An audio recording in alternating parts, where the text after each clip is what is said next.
Welcome to Pindar Poetry. We hope you learned something new. You begin by launching Visual Studio 2012 and creating a new C# project.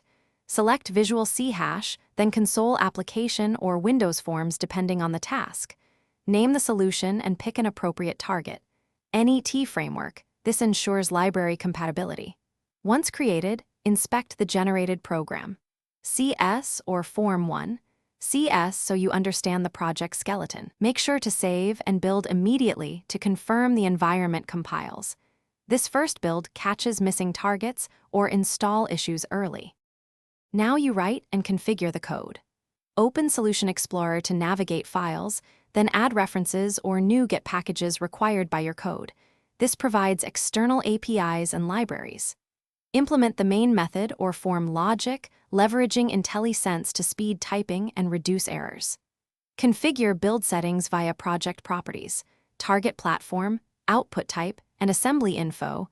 These affect runtime behavior. Regularly save and build as you progress so compilation issues appear early. And finally, build and run your app.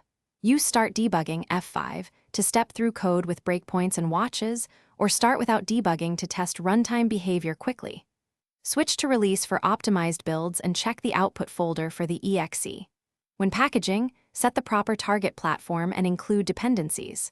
If something goes wrong, first clean and rebuild the solution, then check the error list and output messages. Most issues are missing references or mismatched target frameworks, which a rebuild often exposes.